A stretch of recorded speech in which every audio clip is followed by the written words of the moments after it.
Hello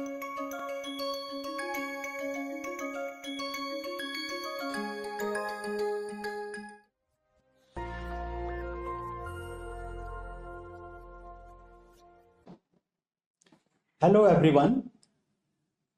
In the previous lecture, I discussed the detectors for gamma ray counting based on scintillation detectors, and mainly the sodium iodide thallium detector, which we discussed in details. Also, some of the more advancements in the scintillation detector technology. Today, I will discuss one of the most advanced detector systems for gamma spectrometry, that is based on semiconductor detectors. So as you know, the semiconductors are materials which have the band gap in the range of around few electron volts. They are between metals and insulators. And these detectors were developed in the 1960s and are mainly based on the two semiconductor materials like silicon and germanium. They have a lot of advantages over the detectors that we have discussed so far. Namely, they have the excellent energy resolution, they have the fast timings. Of course, the efficiency for detection for gamma ray is not that high because of the low atomic number of these materials, like silicon is 14, germanium is 32. But overall, the detectors are one of the best detectors for the spectroscopy of gamma rays. The basic principle of the detectors is similar to the gas field counters like ionization chambers. In the ionization chambers, the incoming radiation ionizes the gas medium, creating the positive ions and electrons. Whereas in the case of semiconductors, the radiation, when it falls on the detector material, generates electron hole pairs. So electron hole pairs are analogous to the positive ion and electron ion pair in a gas detector.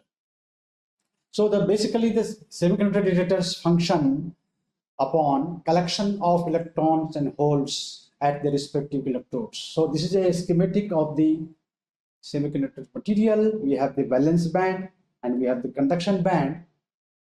In a semiconductor, the bulk of the electrons will be in the valence band, but because of certain temperatures, even at room temperature, you will find there will be a significant quantity of electrons in the conduction band.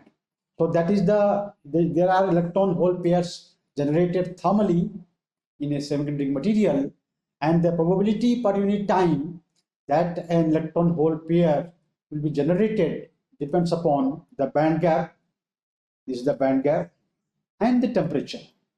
So even at room temperature, there will be a sizable number of electron hole pairs in the conduction band, and therefore when you want to use the detectors for counting of different types of radiations, we need to take care of this particular aspect. So the band gaps of this main detector material, silicon and germanium, are given here. Silicon is 1.115 electron volt, germanium is 0.65 electron volt, and the W value, as I mentioned earlier also, W values are higher than the band gaps or the ionization potentials in the gaseous media. Again, because every interaction may not lead to electron hole pair formation. Many a times these electrons and hole will get trapped, and so they are not really useful for the collection of the charge. So germanium, being higher Z, is used mainly for the gamma ray spectroscopy, gamma ray counting, whereas silicon, being the lower Z, is used for alpha counting or even the other charged particles like protons and heavy ions. Both these detector materials, in fact, are being widely used for charged particle spectroscopy or gamma ray spectroscopy. I will discuss mainly the germanium-based detectors and little bit touch upon the silicon-based ones. Now, what is the basic principle of these detectors? Any of these semiconducting materials you have, in fact, you cannot have a pure germanium crystal, 100% pure, or pure silicon crystal, but there will be, by the process of manufacturing, they will be always associated with some impurity. So if you have a electron-rich impurity doped in these materials like tetravalent materials, silicon and germanium, these pentavalent impurities like phosphorus and antimony, then we call it N-type, because over the tetravalent there is a pentavalent, so there is an excess electron to these impurity centers, and so they are called electron-rich centers or N-type semiconductors. On the other hand, if there are electron deficient impurities like boron and aluminum, trivalent ones with respect to the tetravalent silicon and germanium, then they are electron deficient with respect to the bulk material, and we call them as p-type semiconductors. So how do we make use of this p-type or n-type materials for detection of radiation? That I try to explain in this next slide. So basically what we need to have is a semiconductor diode. So how do you make a diode? You take a N-type and you take a P-type and join them electronically. So you have when you say N-type material means it is rich in electrons. When we have P-type material, it is rich in holes or electron deficient material. So when you join them, then depending upon the type of biasing that you invoke, you can have different scenario. So I tried to explain based on what way we bias this diode. So it's a two electrode system.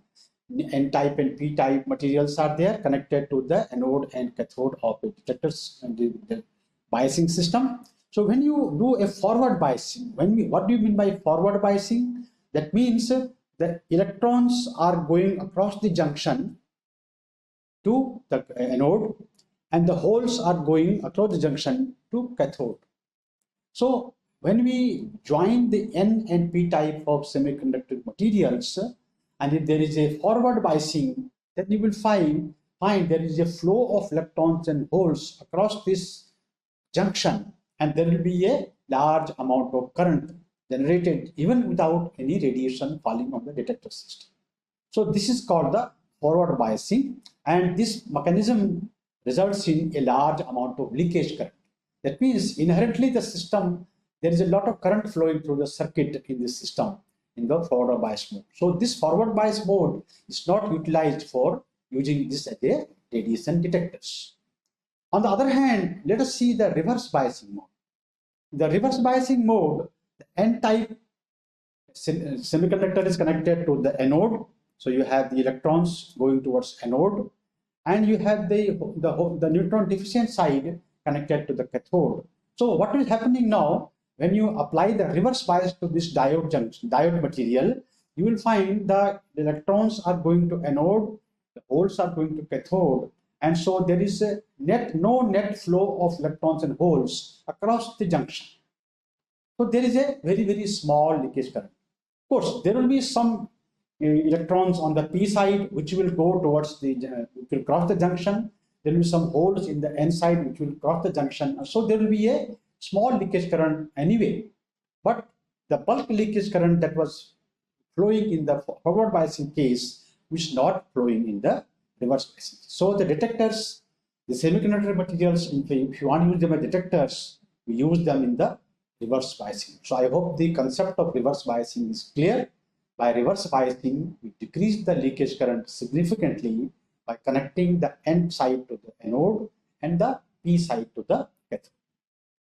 In fact, it was the case earlier when we did not have these semiconductor materials of very high purity. So you have inherently a high concentration of impurities like N-type or P-type. And if you want to make a detector, then you have to necessarily compensate for the impurity concentrations by making a diode. But nowadays, the technology of semiconductor detectors has become so good that whatever the pure materials that you have, the concentrations of impurities are of the order of about 10 atoms per cc or even less than that. People are talking about 13N purity. When you say 13N purity, 99.99999 and so on, total there will be 13 nines. So that is called 13N purity. They are highly pure materials. So the impurity concentration become about 10 atoms per cc or so. So such a detector material like germanium or silicon, then there are very, very few impurities, and this is called as the intrinsic detector material. That means the number of electrons and holes is very, very low. So there will be very, very less leakage current flowing through the diode junction. Now, to make this as a detector, anyway, you have to need NP junction. So what you do, you create a N-type layer on one side and you create a P-type layer on the other side. So you have a N inherent, it's called the intrinsic detector material. So NIP. So essentially, if you have this reverse biased, you are actually creating an intrinsic region, which where there are no excess electrons or holes. And so you can take a pure material, relatively pure material, and then if this is a pure material, then you need to create N-type and P-type layers on both sides. So how do you create an N-type layer? N-type layer, like if you take a germanium crystal, you can diffuse the lithium from one side. Lithium will go in the interstitial positions, and you generate a N-type. Or you can implant phosphorus or a pentavalent impurity by ion implantation. Similarly, the P-type, you can create a surface barrier, like you can etch the surface, so there will be an oxide layer, and oxide layer becomes a surface barrier, and then you have a gold coating to protect it, to make it electrode contacts. So you can create N-type layer or P-type layer of a few microns on both sides, and the bulk material is intrinsically pure. So there again, the N side you connect to the anode and P side to the cathode, and now you have the detector system ready for operation. So the germanium detector that are now available with highly pure crystals are called HPGE, high purity germanium detector. This is a particular photograph of a detector. So you have the crystal here, germanium crystal, which is in the vacuum, because you should not come to room temperature. So germanium detectors, when you are using them for gamma spectroscopy, to further reduce the leakage current, they need to keep kept at liquid nitrogen. And so liquid nitrogen, if you are having a cold finger connected to the cryo state, then you need to have the detector at vacuum, otherwise it will start sweating. And then you have the system for different geometry to keep the samples at different distance. And you have the preamplifier all inside this casing. So you have a field FET system, field effective transistors, to take care of the shaping of the pulse. So this is the typical a 30-liter devar containing liquid nitrogen to cool the detector when it is in operation. So the HPG detector has concentrations of impurity less than 10 atoms per cc, and depending upon whether you can take N-type or P-type, you can have the germanium detector based on them. If it is a P-type germanium crystal, then you can prepare a N contact by lithium evaporation onto lab surface, or if it is a P-type, then you can make it. If it is an N-type, you can make a P-type contact. So you can make the P-type contact by a surface barrier, means you etch this with an acid and then expose to air, you get oxide layer. So that is how you can make N-type and P-type junctions on both sides of a intrinsic germanium detector.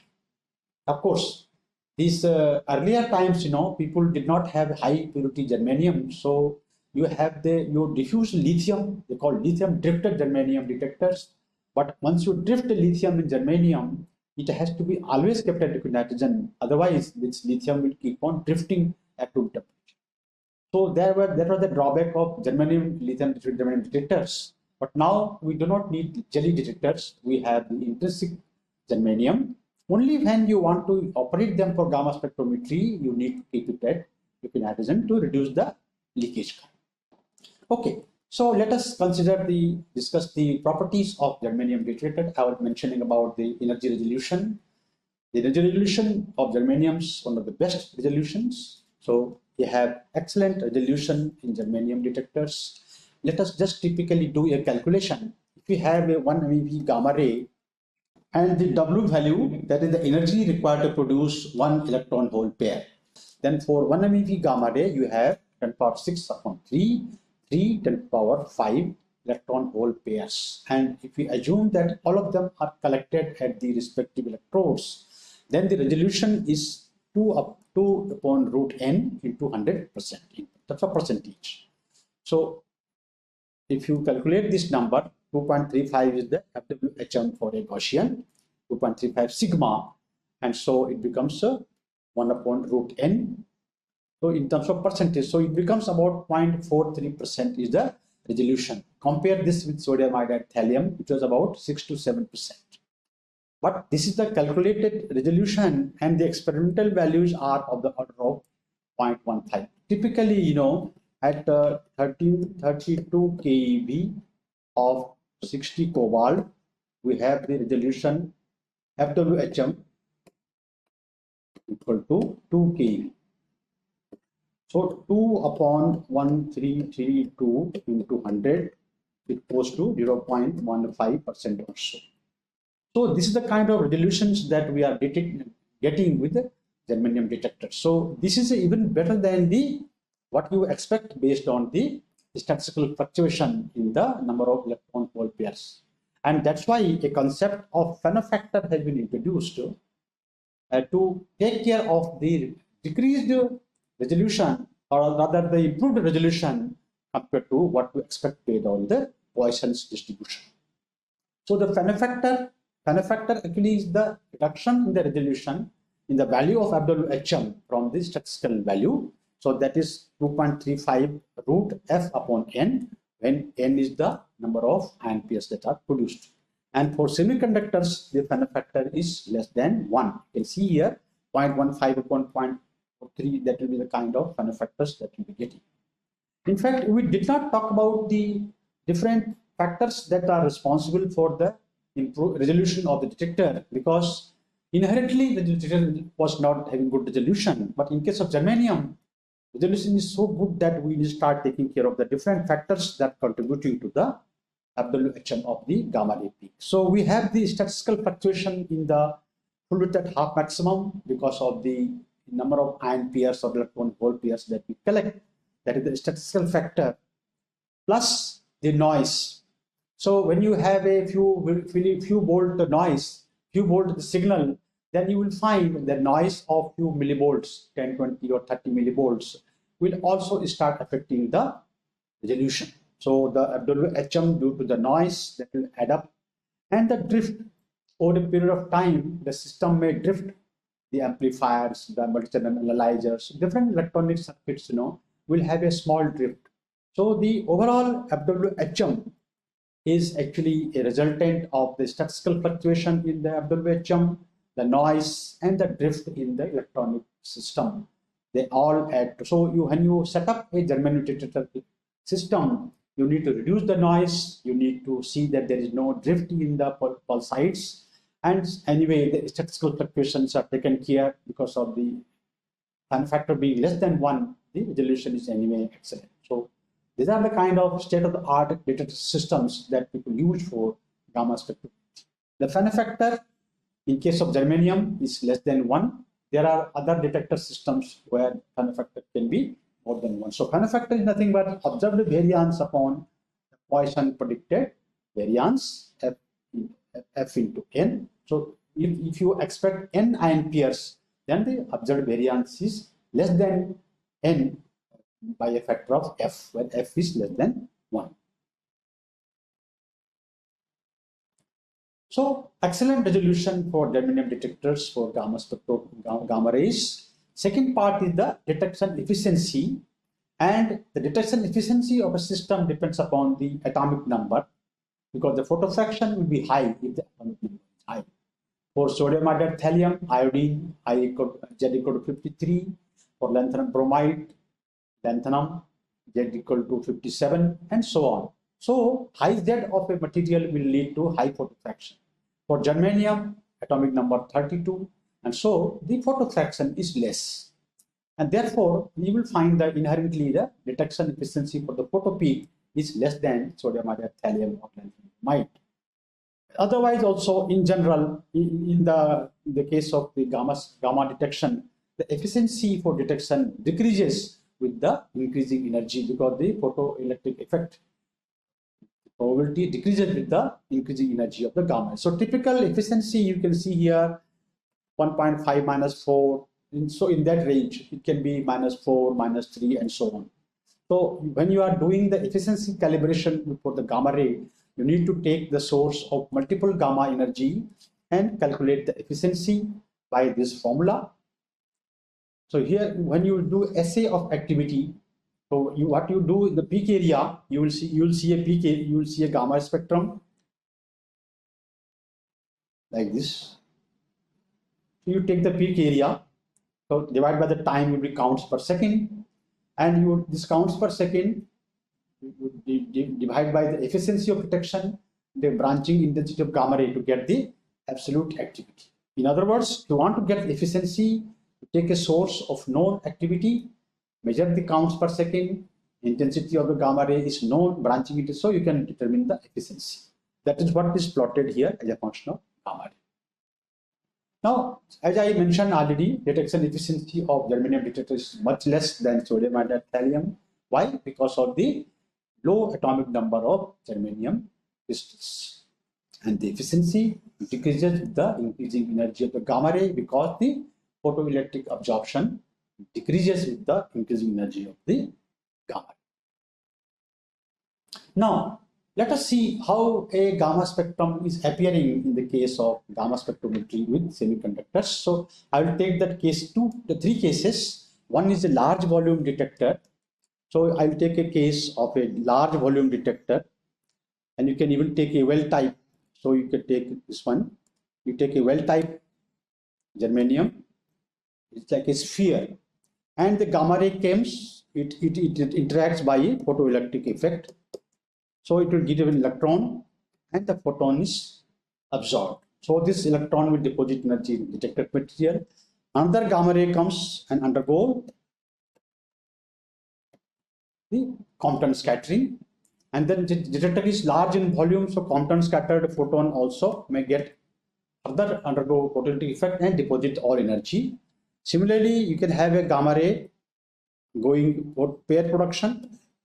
So electron positron is produced, and this positron may annihilate with another electron to give to 511 keV gamma ray.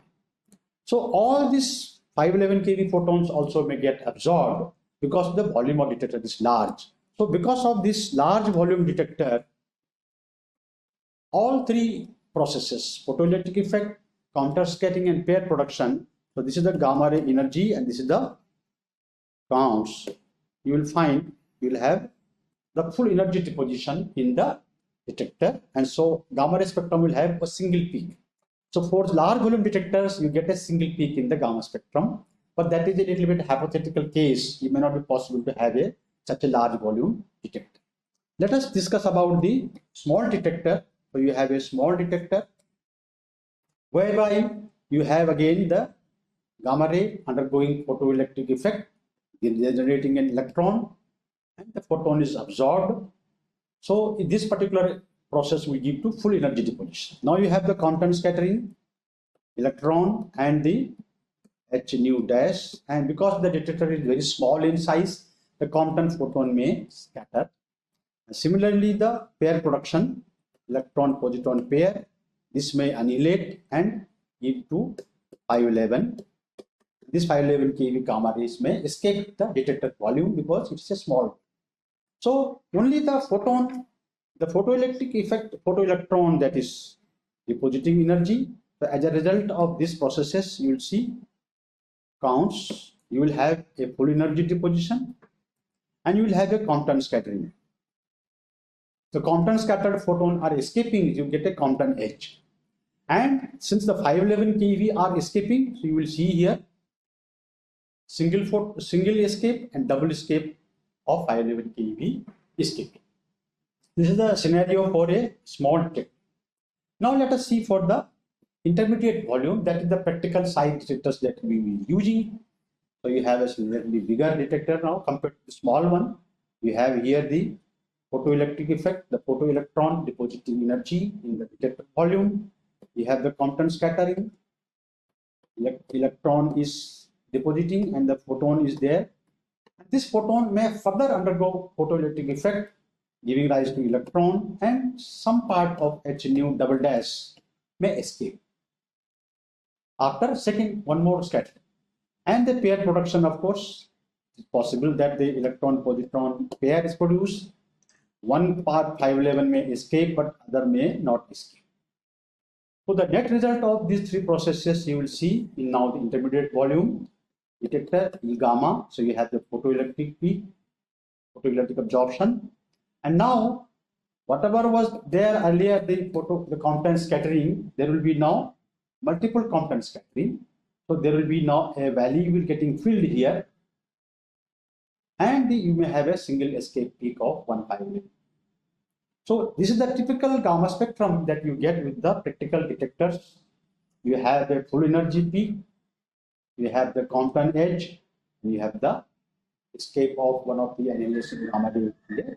So these are the kind of features that you get with a germanium detector when you are doing gamma ray spectroscopy.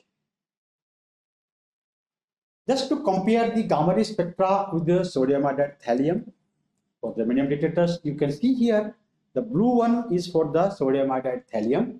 You can see two gamma rays of cobalt 60, 1172 and 1332, and this is the cesium 137 662 keV. And over the same spectrum, which is superimposed a gamma spectrum due to germanium detector, you can see here 662, 1172 and 1332. The resolution due to germanium is much better compared to that of the sodium iodide thallium.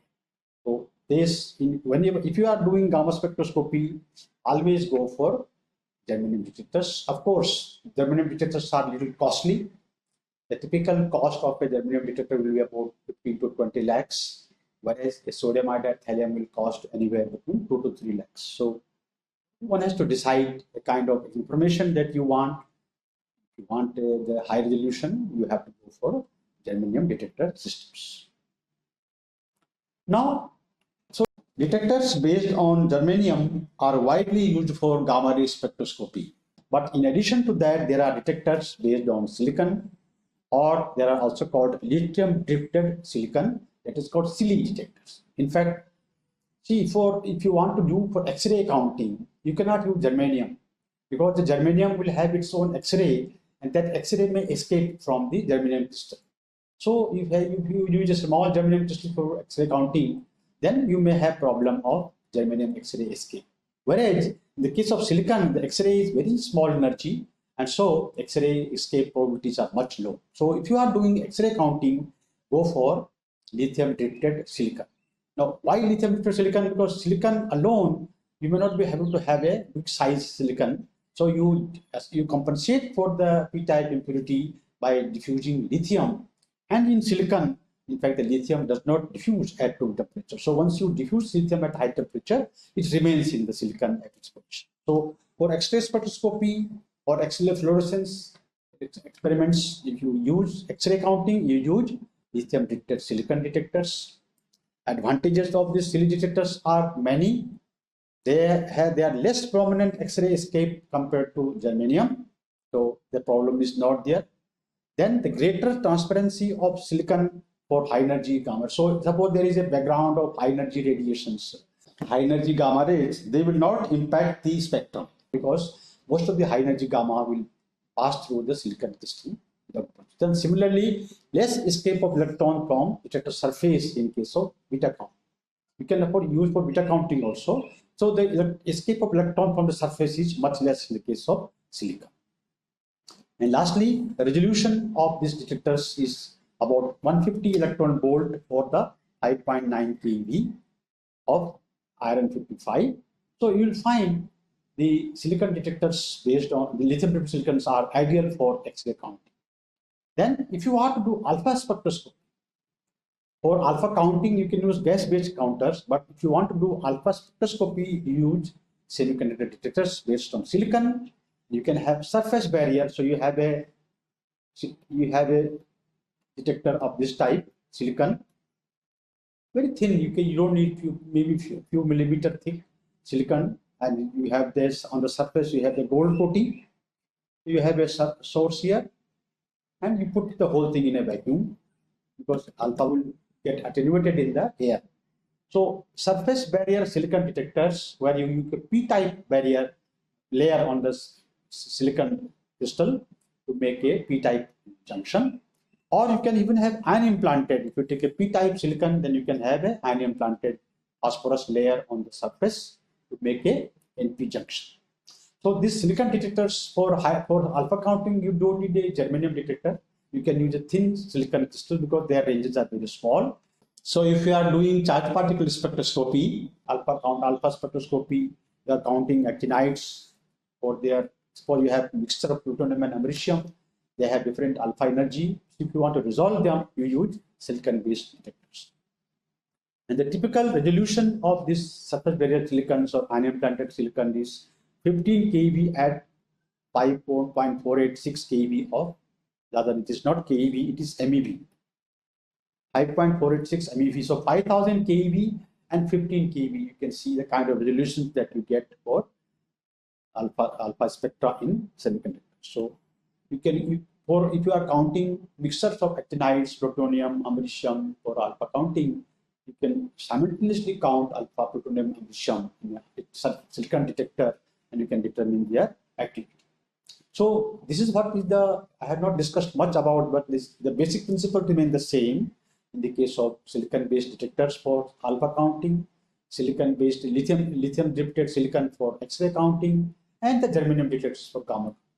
So today, if you are doing the spectroscopy for charged particles or gamma ray, go for semiconductor detectors. So I'll stop here. Thank you very much.